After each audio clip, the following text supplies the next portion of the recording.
All right, check this out. You sent us a whole bunch of declassified FBI documents, Oh, wow. mostly from the early 1950s, and it's all about UFO sightings. Interesting. You're obviously curious, like, how seriously did the government take all this, right? Yeah, what were they thinking? Exactly. What were they dealing with? We're talking about things like objects shaped like those little spinning tops kids play with, Huh? mysterious stuff dropping out of planes, even some theories connecting all these sightings to, get this, radio and TV broadcasts. Really?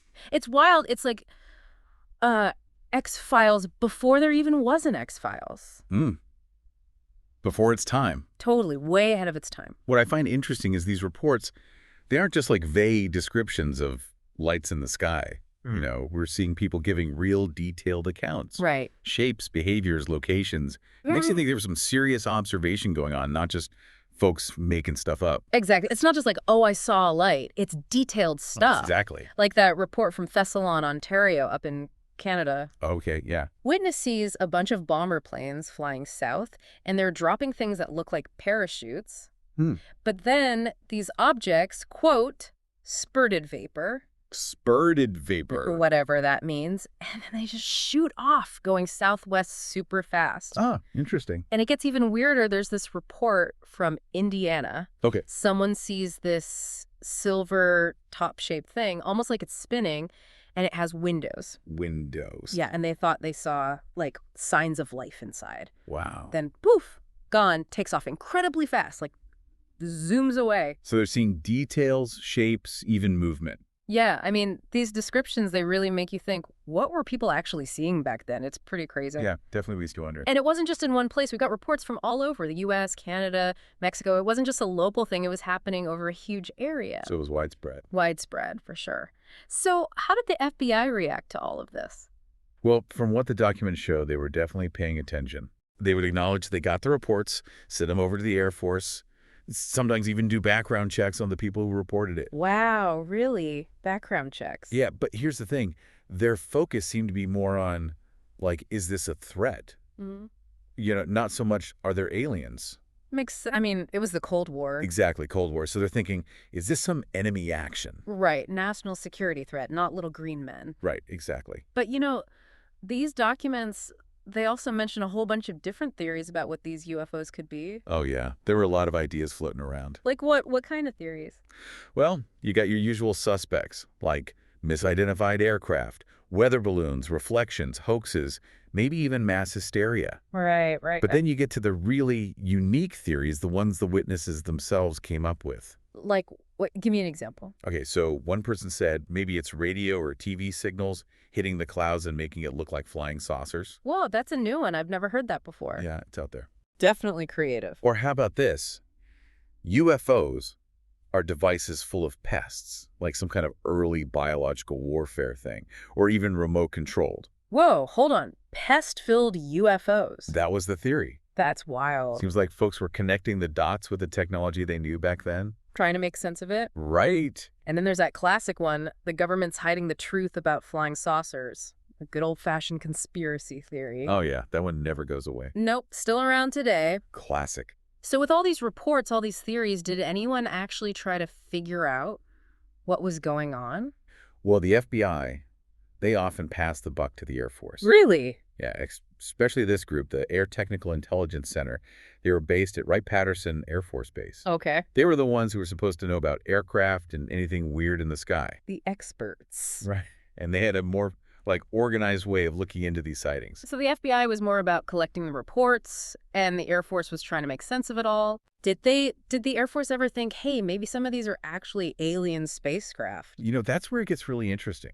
So there was this Commander Randall Boyd. Okay. He gave a briefing to the FBI, and when he said, well, it suggests they weren't ruling anything out. Really? He said, yeah, natural stuff, that's the most likely explanation in a lot of cases, but, and this is important, the possibility of extraterrestrial origin, they couldn't completely dismiss it.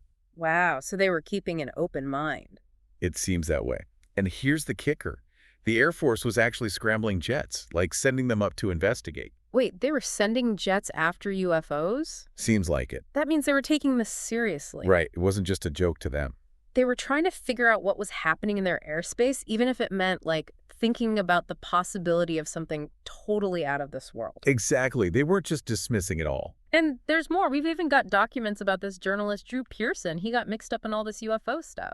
Oh, tell me about this. I love a good journalist story. So Pearson, he's trying to track down these photos of flying discs, right? Okay. And they were taken by this guy who claimed the Air Force borrowed his negatives, like the actual film, and never gave them back.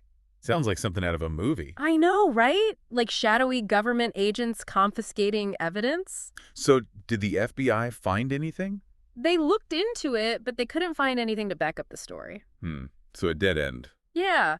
Seems like there was a lot of misinformation and wild speculation going around back then, kind of like today, honestly. It's funny how some things never change. So we've got the FBI collecting reports, the Air Force sending up jets, journalists chasing after missing photos. It's like everyone was trying to piece together this UFO puzzle back in the early 50s. It was a different time. It wasn't just some fringe thing either. It had everyone's attention. Yeah, it really captured the public imagination. Totally. You know, what I find really interesting about these documents is they give us this, like, snapshot of a time when everyone was trying to figure out this UFO thing. A glimpse into the past. Exactly. And it wasn't just the government. It was the public, too. Everyone was trying to understand what was going on. It was a whole different world back then. We've seen how the government investigated these sightings. Yeah. All the different theories they considered. Right. But what about the people who actually saw these things? What were their stories? That's what I'm interested in. Let's dive into those personal accounts and see what we can learn from the people who claimed to have encountered something truly extraordinary. I'm ready for some firsthand accounts. Let's do it. These personal accounts are really fascinating, you know? Yeah, what strikes me is that With that. we're not just talking about blips on a radar screen or something. Right. These were real people having these experiences that really shook them, made them question everything. Absolutely. These weren't just dots on a map or entries in a logbook. Right. These were actual people encountering something they just couldn't explain. And don't forget, this was the early 50s. Oh, yeah. Totally different time. A time of Cold War paranoia, Absolutely. So you can imagine the kind of anxiety these sightings must have triggered. Oh, yeah, for sure. The Cold War context is huge. Right. I mean, the atomic bomb was a recent memory. Totally. The threat of the Soviet Union was very real. Absolutely. And then you add in the possibility of some advanced enemy technology lurking in the skies. Right, like on top of everything else. Exactly. It just added this whole other layer of fear to these already strange events. So it wasn't just curiosity about the unknown. It was this underlying fear of what these UFOs might represent. Yeah, especially in the context of the Cold War. Right, like, is this the enemy? Exactly. Some witnesses even speculated that these flying objects were carrying weapons or something. Seriously? Yeah, like they were pest-filled or remotely controlled devices. Pest-filled? What does that even mean? Who knows? It's a pretty disturbing thought, though. It is, yeah, like looking up and wondering if those lights are the start of some kind of attack. Right. That really captures the mood of the time, the fear and uncertainty. And it makes what the FBI was doing make more sense, right? Yeah, how so? They were documenting these sightings, checking out the witnesses, trying to rule out any connection to spies or sabotage. Makes sense they were looking at it through the lens of national security. Exactly, but they were also considering all sorts of explanations. Like what? From misidentified aircraft to extraterrestrial spacecraft. It seems like they were trying to cover all the bases. Right, like we don't know what this is, so let's consider everything. It shows you how much they were dealing with the unknown. Absolutely, but they were also limited by the technology of the time, right? Oh, for sure. They didn't have the fancy radar and cameras we have today. So they were working with limited information, lots of unknowns. It makes their efforts even more impressive. I agree. It's like trying to solve a puzzle with half the pieces missing. A really strange puzzle. And they were the pioneers trying to make sense of something totally new. Blazing a trail. What about the public? How are they reacting to all these reports? We've got some old newspaper clippings from back then. Oh, yeah, those are great. They give us a glimpse into how the media was shaping public perception. For sure. Some of those headlines were wild. Like what? Stuff like, saucers spotted over Washington. Oh, wow. Yeah, that'll grab your attention. Totally. I mean, you can imagine how those headlines fueled public curiosity and maybe even some fear. They were playing on people's anxieties. Absolutely. And it wasn't just the headlines. The articles themselves often presented UFO sightings as proof of aliens. Like it was a done deal. Right, and then they would speculate about the intentions of these supposed extraterrestrial visitors. It's like they were writing the script for a science fiction movie. Totally, and then there's that classic one, the government cover-up, hiding the truth about UFOs from the public. Ah, yes, the conspiracy theory angle. That one really took hold during this time, and honestly, it's still around today. Some things never change. It's interesting how certain themes just keep coming back, but we have to be careful with those kinds of claims. What do you mean? Not every government secret is some sinister plot. Right. We need to be critical of those claims, look at the evidence. Exactly. We can't just jump to conclusions. It's important to distinguish between good investigative journalism and reporting that just plays on people's fears. Agreed. Sensationalism doesn't help anyone. Luckily, not all the media coverage of UFOs back then was like that. True, there were some publications that tried to be more balanced and objective. Give me an example. Like Aviation Week and the New York Times, they took a more measured approach. That's good to hear. Someone had to be the voice of reason. They would often quote scientists and experts, Okay. exploring different explanations for UFO sightings. Like what? Natural phenomena, misidentified aircraft, even psychological factors, trying to bring some critical thinking into the conversation. Trying to keep it grounded. Exactly, which is so important, especially in a time when information spreads so quickly. Yeah, misinformation can really take root if people aren't careful. Absolutely. The media has a responsibility to inform, not just entertain. I couldn't agree more. So we've got this complex web of things happening. The government's investigating, the public's anxious, the media is shaping the narrative. It all contributed to how people understood UFOs in the early 50s. It was a unique moment in history. Absolutely. And it's a fascinating snapshot of a time when the world was trying to make sense of something completely new and unknown. Yeah, it's like we were all looking up at the sky and wondering, what's out there? Exactly. And in the middle of all this, we can't forget about the human element. The people had these experiences. Right. These weren't just abstract events or data points. These were things that had a real impact on people's lives. They changed how people saw the world. Absolutely. So let's delve into some of those personal accounts Let's hear their stories. and see what we can learn from their perspectives. I'm really interested in this part. Me too. It's the human side of this whole mystery. Right. So let's start with, this case of a guy named John Smith. He wrote a letter to the FBI, a really detailed one, describing his close encounter with a metallic disc-shaped object. A classic flying saucer. Yeah, exactly. And the detail he gives is incredible. It's a really compelling story. So what did he see? Okay, so he's driving along this highway, right? Uh-huh. And he sees this disc-shaped thing coming down from the sky. Wow. And it hovers just above the trees. Right above the trees. Yeah, and he says it was about 30 feet across. Oh, so it's pretty big. Yeah, and it had this bright, silvery surface. It's more than just a light in the sky, Right, he's seeing a solid object. Yeah, a real structure. And then what happened? Well, this is where it gets really interesting. He claims the object shot out this beam of light. A beam of light. Yeah, like it was scanning the area, almost like it was looking for something. That's a little creepy. I know, right? And he described it as this brilliant white light moving back and forth. It makes you think there was some purpose to it, Like it was searching for something specific. Exactly. And it wasn't just visual. He said he heard this low humming sound coming from the object. That's interesting. Those humming or buzzing sounds are pretty common in UFO reports. Yeah, it's one of those things that adds to the whole otherworldly feel. It makes you wonder what could be making that sound. Right. Is it some kind of engine? Or something else entirely? We don't have the answers, but it definitely adds to the mystery. You can really feel the impact this event had on John, He talks about feeling awe and wonder. Makes sense, seeing something like that. But also a little bit of fear. It must have been overwhelming. Yeah, to have your whole worldview shaken up like that. And that mix of emotions is something we see a lot in these personal accounts. Like what? People often talk about feeling this sense of the sublime. The sublime. Yeah, like they've witnessed something beyond human comprehension. It's a feeling that's hard to describe. It is, but it shows you that these sightings weren't just abstract things happening in the sky. They were deeply personal experiences. They change people's lives. Exactly, and it takes courage to come forward and share those experiences, especially back then when people would make fun of you.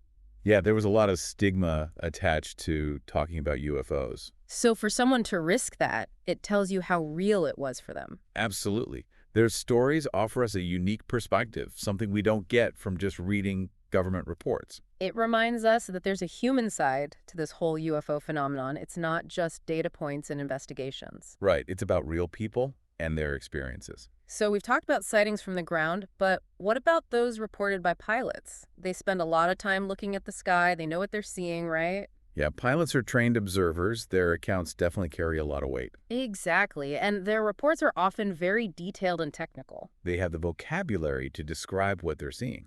Exactly. So let's take the case of, let's see, Captain Bill Edwards. He was a commercial airline pilot, and he reported a strange encounter while flying over Nevada. Over Nevada?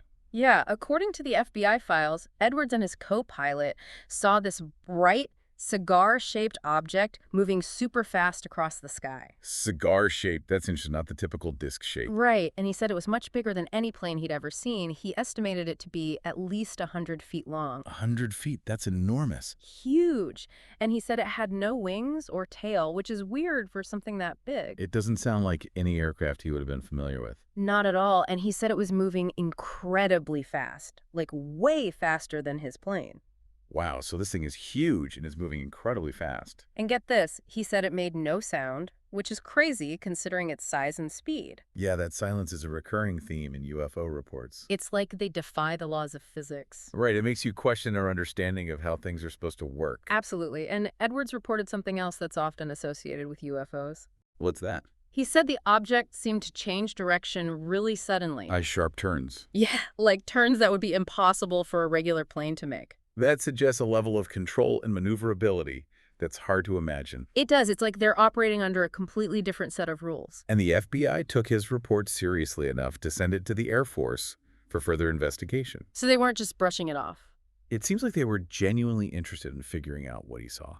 It shows that even back then, there were people in positions of authority who were willing to consider the possibility of something truly extraordinary. Open to the unknown. Exactly. And, you know, these reports from pilots, especially commercial pilots, they carry a lot of weight because they have a lot to lose by coming forward. Right, they risk their reputations, their careers. So for them to speak out, it really underscores the reality of these encounters. It means they were convinced they saw something out of the ordinary. Absolutely. And these firsthand accounts, whether they're from pilots or everyday people, they add this crucial human element to the whole UFO mystery. It's a reminder that behind all the data and investigations, there are real people who had these experiences who are trying to make sense of what they saw. And that's important to remember. It's not just a bunch of abstract events. It's about people and how it affected them. Human stories are always compelling. We've talked about government investigations, public anxieties, and those fascinating personal accounts. Yeah, we've covered a lot of ground. But there's another piece of the puzzle we need to talk about, the media. The media, right? They played a huge role in shaping how people thought about UFOs. Absolutely. And that role has changed over time, you know, from those sensationalized headlines to more nuanced reporting. It's a fascinating evolution. So let's take a look back at how the media covered UFOs in the early 1950s using those newspaper clippings you sent us. Okay, I'm ready to travel back in time. Those clippings give us a real window into how these sightings were portrayed and the impact they had on people. Let's see what they were saying. Okay, so here's one, a headline from the Los Angeles Times from July 1952. It screams, "Flying discs swarm over LA, Air Force alerted." Wow, that's dramatic. Talk about grabbing your attention, right? It's classic sensationalism designed to sell newspapers. Yeah, they weren't holding back. And those kinds of headlines, they definitely played a role in stirring up public curiosity and maybe even some fear. People were already on edge because of the Cold War. Exactly. And then you add in headlines like that, it's bound to create some anxiety. So it wasn't just the headlines, right? No, the articles themselves would often jump to conclusions, presenting UFO sightings as absolute proof of aliens. Like it was a settled fact. Exactly. And then they would speculate about what these aliens were up to, their intentions, what they wanted. It's like they were writing the script for a sci-fi movie before Hollywood could... Totally. And of course, you can't forget about the government cover-up angle. Oh yeah, that classic conspiracy theory. Some articles claim the government was hiding the truth about UFOs from the public. Trying to keep everyone in the dark. And that narrative, it really took hold during this period, and it stuck around. It's become a big part of UFO lore. It's interesting how that idea of a cover-up is so persistent, you know. Yeah, and while it's true that some information about UFOs has been classified, Right, there are definitely some secrets out there. but this idea of a massive, all-encompassing cover-up, that's a lot harder to prove. We need to be careful about assuming there's a conspiracy behind everything. Exactly. We need to be critical thinkers, look at the evidence, not just jump to So conclusions. is on all sensationalism and conspiracy theories, right? No, not all media coverage was like that. There were some journalists who tried to be more balanced. Tried to present a more objective view. Yeah, publications like Aviation Week and the New York Times, they publish articles that explore different explanations for UFO What sightings. kind of explanations? They looked at things like natural phenomena, misidentified aircraft, even psychological factors. Okay, so they were trying to consider all the possibilities. Exactly, and they often quoted scientists and experts, trying to bring some reason and critical thinking into the conversation. It's important to have that balance, especially when dealing with something as mysterious as UFOs. Absolutely. The media has a responsibility to inform, not just entertain or scare people. Right, and that responsibility is even more important today with social media and the way information spreads so quickly. We have to be careful about what we believe. We all need to be critical thinkers, look for reliable sources, and be skeptical but also open-minded. Yeah, it's a balancing act. So we've got this interplay between the government, the public, and the media, all shaping how people understood UFOs in the early 50s. It was a time of anxiety, but also a time of wonder and curiosity. It's a fascinating snapshot of how we as a society react to the unknown.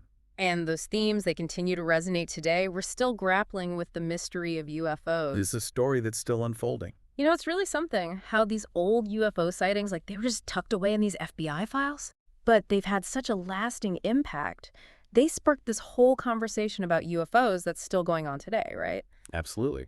And it's changed how we see the universe, like our place in it, you know? I mean, think about it. These events really challenged what people thought was possible. Right, like Before these sightings were all over the news and everything. Right. The idea of aliens, extraterrestrial life, Mhm.